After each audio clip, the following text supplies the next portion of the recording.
Hi, okay, so one last step, we are going to try to add a little bit of depth to the stitches just to kind of make them pop a little bit more. So we're just going to add a little bit of shading.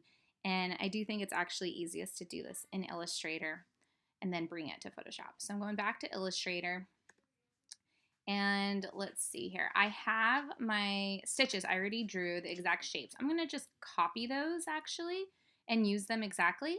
So to start with, I need to get rid of the brush, the pattern brush. So to do that, and I don't know why, it's not very intuitive. It took me a really long time to figure this out. I remember when I was working in the industry and I would usually get frustrated and just redraw whatever I needed to draw. But anyways, to get rid of it, you have to go up to the sandwich thing and say remove brushstroke. So it's simple, but like I was like right clicking, I was dragging it to the trash. I'm like, how do you get rid of it? That's how. So anyways, I got rid of the pattern brush, so now it's just a stroke line. And I'm gonna make it a thicker stroke line so that I can really see it. I'm having trouble finding my stroke on my board. Yours might come up here or somewhere else more automatically. But if you're having trouble like me, just go to Window and click on Stroke. There it is. Came up to the front. It was hidden behind a whole bunch of stuff. I'm just going to change it to like about, I guess, 10 apparently. And then I'm going to add Effect, Stylize. I'm going to feather the edges. Okay, oops. And let's see here. Maybe that's a little too dark. For me, I'm going to try 6. And then I'm going to say Command Copy. I'm going to bring it to Photoshop. And I'm going to hit Paste. Leave it as pixels.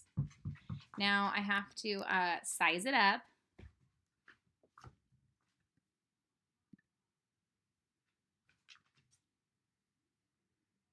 I think I got it a little big. Did I? Yeah.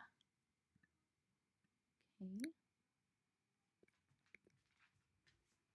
Needs to be a little bigger. A hair. Okay, I think that's pretty good. And then, oh boy, the drama. I'm going to try to move this guy again. So I selected it with the M. I'm going to hit the letter V. Hopefully it lets me move it without moving everything else, like last time. I don't know what I did wrong last time. Okay, I'm lining it up. I'm going to zoom in and I'm going to get my eraser and erase that little mess. I'm not really happy with this. Don't know what is going on here.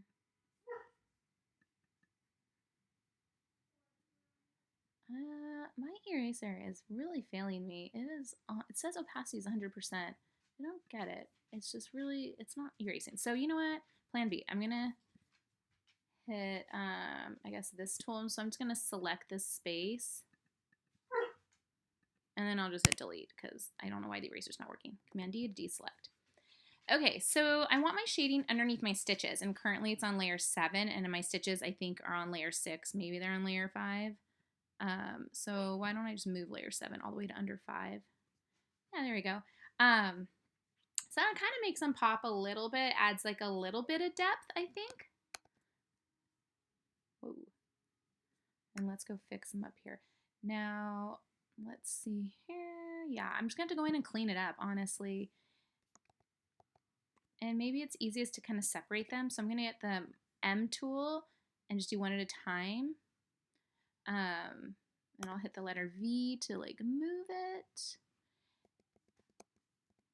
I'm just using the little arrows on my keyboard right now. Okay, that one's pretty good. M, select this guy.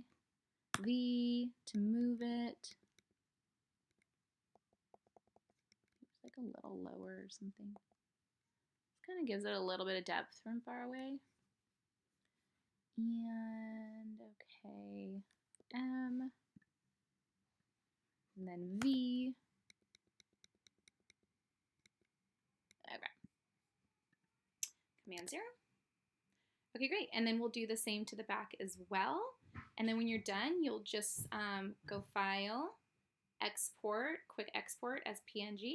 Leave the name the same. That way the computer just pulls it. Yeah. And that's what you will turn in.